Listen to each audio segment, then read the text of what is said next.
From one acne prone baddie to another, these are the mistakes you're making in your makeup routine to possibly make you hate the way makeup looks on you. It's not the makeup, it's you. Let's just get into all the mistakes that you've been making and what you can do to fix them. First things first, you're not prepping your skin. Prepping your skin comes in two parts: doing your skincare routine and then letting your skincare routine set. And the letting your skincare set part is key to avoid peeling and separation. You're sitting here wondering why your makeup looks cakey and it bunches up on your texture. A big part of that is because you're not prepping your skin. Next, primer. And I've always gotten the question, do you believe in primers as an acne prone baddie? Absolutely. That's just my personal experience. From what I know, primers can make or break a makeup look. My top two primers are the NYX Plump Right Back, which is my glowy grippy one, and the Smashbox Photo Finish is my blurring mattifying one. All-time favorite one though is the NYX Plump Right Back. Using the right primer and using it correctly will make or break your makeup look. By using it correctly, I mean just like skincare, letting it set. If I put makeup on top of my primer right now as it is, there's no ifs, ands, or buts. It is going to peel and separate. I like to grab a little handheld fan and speed up the process. The next mistake you're making is using the wrong makeup products. I always say you do not hate the way makeup looks on you. You're just using the wrong products or you're not applying your makeup correctly. We're gonna get into application in a second, but you have to use products that work with you and not against you. If you're using a foundation that's going to emphasize your texture and trigger your acne, no duh, you're gonna hate the way it looks on you. The foundation is like the most important in my opinion, and my core four are the NARS, Maybelline Fit Me, Janessa Mark's Yummy Skin Tint, and the Haus Labs. I haven't used the NARS in a while, so I'm gonna use this one today. Picking your foundation just depends on what kind of look you want, but all these are a really good place to start. The next mistake you're making is not using brushes to apply your complexion products. If you're just using beauty blenders to do your base makeup, back to the drawing board. It's gonna give you the best amount of coverage and the prettiest finish. Back to using like the correct products, I always recommend Rare Beauty. I use the bronzer and the blush on a daily, and then the Tower 28 concealer is like my #1 recommendation for acne prone baddies. Go pick it up, go buy it, try it, money back guaranteed. I promise you, you are going to love it. Show y'all really quick, I'm not opposed to the beauty blender. I actually love to go in with my damn beauty blender and like smooth everything out afterwards. And just in case I wasn't very clear about this in the beginning, every single makeup product you put on your face has to be acne safe and has to be lightweight enough so it doesn't emphasize your texture. That goes for concealer, cream bronzer, blush, even your powders. The next fatal mistake you are making in your makeup routine is the overuse of powder. The first powder I put on my face is my setting powder. Whether that's a loose powder or a pressed powder, it does not matter. Do not set your entire face with your setting powder, because we're about to go in with powder bronzer and powder blush, and if you overset your face, you are going to emphasize your texture. The next mistake you're making is being too heavy when applying your powders. Use a light hand. A good rule of thumb to have is to start with a small amount, always tap the excess off, and do these little light tapping motions to set. You can always go back in again and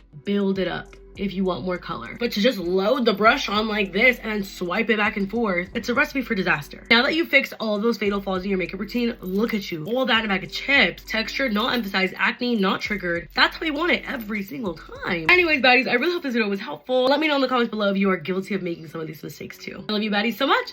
Bye!